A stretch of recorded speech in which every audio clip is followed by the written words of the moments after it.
Hello, my name is Kelly Kennedy, and this is my recommendation analysis for Gillette.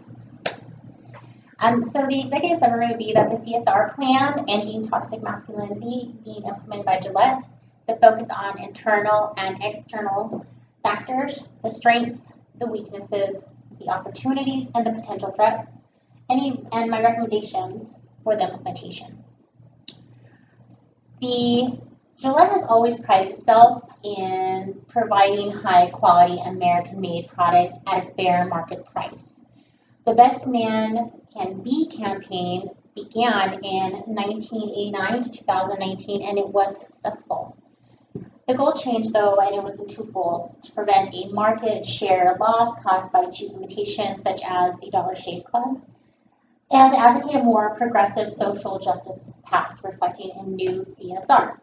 The Best Men Can Be campaign began January 2019. So some of the strengths would be that it resonates with a certain group of the population, which is the younger generation. There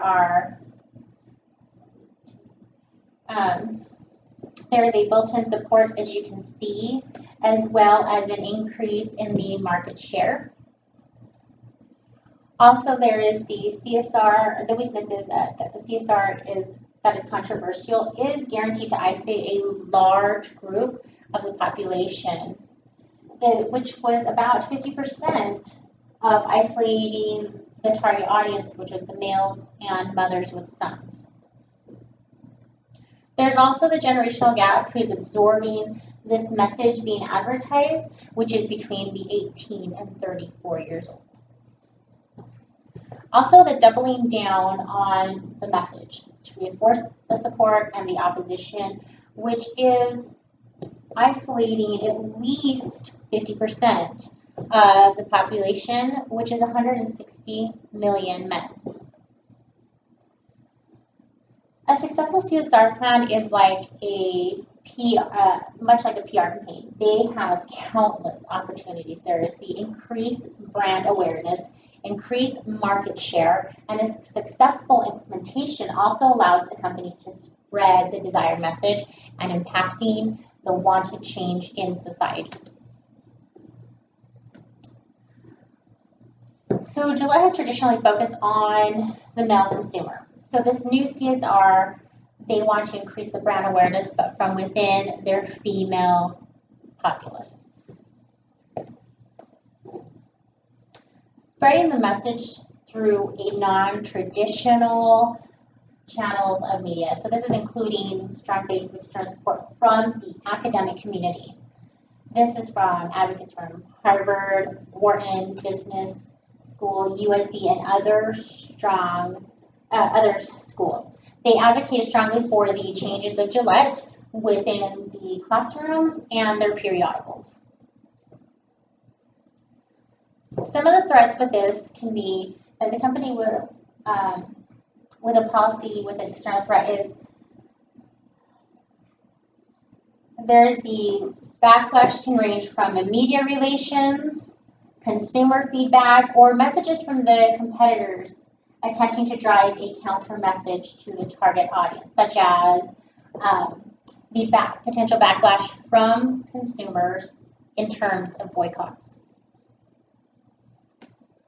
On these two graphs, it shows a major threat that is apparent from manipulations of the consumer feedback occurring online, mainly directed at the intentional limiting of dislikes allowed on all Gillette channels, YouTube channels. So after more than 3 decades selling razors to the alpha males, the about face taken by Gillette can be seen as a self-serving and non-genuine. My recommendations, these are the facts. 2 million negative responses on YouTube. The devaluation of stock holdings of more than 8 billion. And the stock loss of over $5 billion the initial month following the CSR campaign rollout. My recommendations, so my first one would be to immediately stop doubling down on the message that is currently doing nothing but reinforcing a negative message from the company. Second, Procter & Gamble must censure or fully remove the ability for the CFO to speak publicly with statements such as, we only lost money because men don't shave any longer, losing customers over the Me Too movement is worth it every time. My third one would be to redirect statements from the regional managers to better address the company's CSR policy in a way to not isolate consumers. Also, emphasis should be placed on the rebranding of the initiative in a more common sense approach, attempting not to use instead show up. All people can be better. Fifth, be prepared to have an open conversation with the consumers. It is imperative to follow the words of the former Procter & Gamble CEO, David Taylor, stay engaged, agile, and accountable towards mistakes. 6, forward thinking needs to be extended beyond just fighting for social justice causes and plan to encompass growth in other sectors of business as well. 7, know and understand the marketplace that the company is intending to serve. 8, lastly, manage the intended CSR plan and separate levels: local, regional, national, international. So my conclusion. By implementing the recommended changes, Gillette has an opportunity to continue the CSR without the negative consumer responses.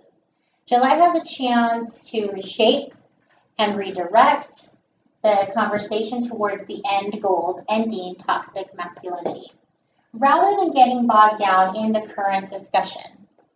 By driving the discussion in a positive way, Gillette has the chance to revigorate the brand and open the discussion to a much larger potential group of consumers. These small changes reflect a shift in strategy to better align the female razor line of Gillette Venus, which focuses on driving conversations without negatively implying a lack of moral identity to the consumer. Thank you.